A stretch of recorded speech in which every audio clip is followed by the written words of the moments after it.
Hello Year 2.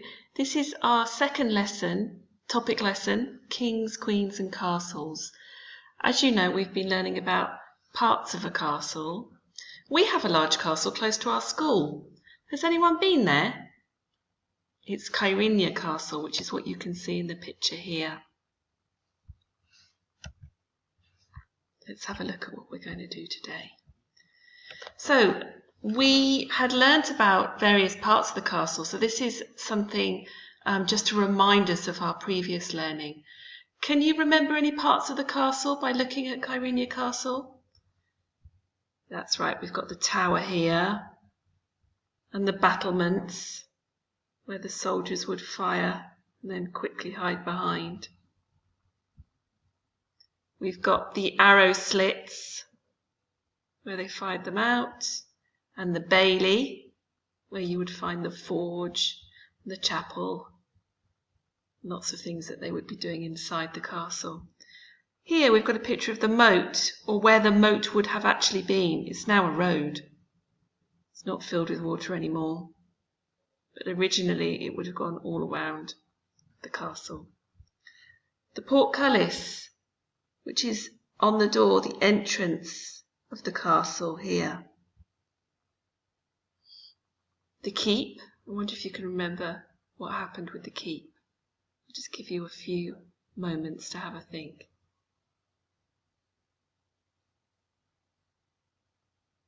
Did anyone remember? Did you remember that that's where they had all the important people? It's a building inside the castle and it would keep those people safe. And again here we've got the entrance, but it wouldn't have had a bridge across it because the moat would have run underneath. It would have had a drawbridge. Well done if you remembered all of those things. Okay, Kyrenia Castle had different kings and queens over the years and the soldiers to protect them. The different soldiers had shields with a picture on the front. These pictures were called a coat of arms. Here, this one would have been the Ottoman soldier's shield, and they would have been in Kyrenia Castle at some point in the past. And this one here is the shield from the soldiers of Richard the Lionheart, who was also in the castle, in Kyrenia Castle at some point. So today we will learn about coats of arms and we'll design our own. Here are some coats of arms here, all on different shields. So by the end of the day you will be able to say what a coat of arm is, and you will have been able to design your own. So what is a coat of arms? Coats of arms are very old and date back many years. Soldiers wore helmets and armour when they were in battle, which made it hard to tell if they were friends or enemies. To help stop each of the knights fighting with each other, the soldiers painted something personal on their shields so that they knew which side they were on. It wasn't just armour. However, it had become fashionable for rich families to have a coat of arms. And these coat of arms was often found on lots of items in the houses. They would put them on the front of their house. They would put them on their saddles that went on their horses. They would put them on their blankets and even on their rings, their jewellery. And they would use their ring to press the stamp of their coat of arms on a piece of warm wax when they wrote letters. You may have seen it.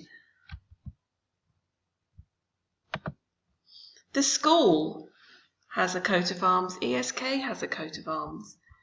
It's got a tree, an oak tree, which signifies learning, and two lions, which show us bravery. Coats of arms were used to identify people and families and was a way of showing off your power and your wealth. The colours have meanings, the animals have meanings, and the symbols have meanings. So we've got a harp here, we've got 3 lions, a lion standing up here in a decorative square. We've got red, blue and yellow. Let's have a look at what the colours meant and their meanings. So yellow or gold would mean generosity. That means that you were very good at giving things to people. I can think of a few people in year 2 that are very generous. White or silver. If there was white or silver on your coat of arms, it would mean peace or sincerity. Peace and sincerity means to be that you're sincere, that you tell the truth. If there was black on your coat of arms, it would mean loyalty. If you had blue, you were loyal and truthful. If you had red, you were a strong warrior. Green would mean hope and joy. And purple would be a royal colour. It would mean that you were often part of royalty, so a king or a queen or a prince or a princess. What did the animals mean? Okay, let's have a little look. So a bear would mean protectiveness. It meant that if you had a bear on your coat of arms, that you would be able to protect all of the people inside the castle. If you had a dog, it meant that you were loyal. It meant that you always followed your leader. If there was a double eagle or one eagle, it would mean that you were a leader and you would make leader decisions. If there was a dragon, it would mean that you were a defender of treasure. So there was something inside that you had to protect. If there was a fox, it would mean that you were clever. If it was a lion, it would mean courage or bravery, that you weren't scared. A snake would mean ambition. And ambition is when you are keen to achieve things, you want to do well. And a unicorn would mean extreme courage. So you were very brave. You took lots of chances to show that you were extra brave. Have a think about what you think might represent you. Maybe a fox to say you are clever, or a lion, that you are brave and don't mind taking on new challenges. So here we are again, just to show you the images so that you've got an idea. We've got the lion for courage, snake for ambition, dog for loyalty. The bear would be protectiveness. Unicorn, extreme courage.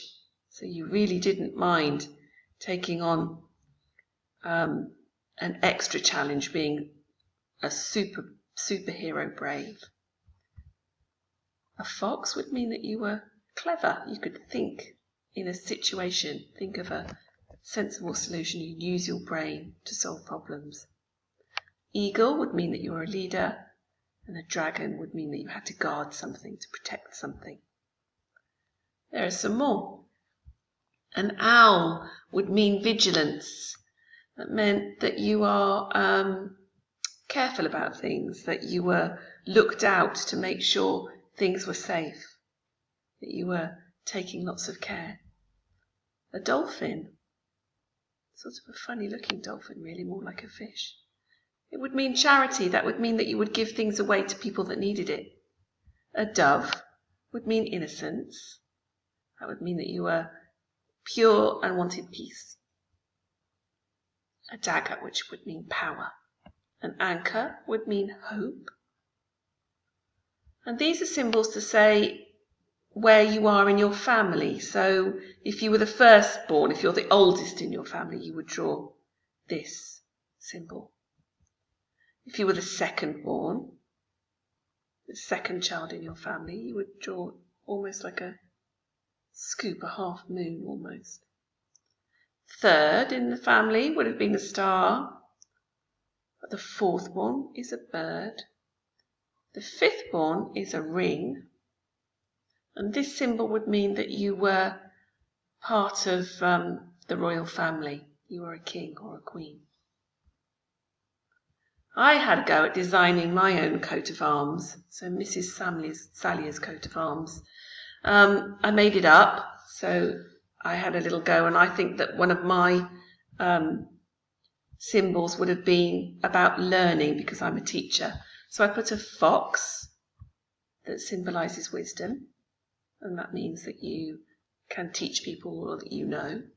A bee, which means hard work, because being a teacher is quite hard work.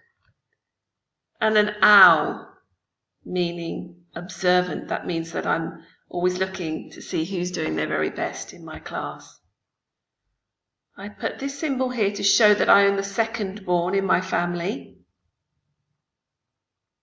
And my motto at the top says keep learning, because I think that's very important.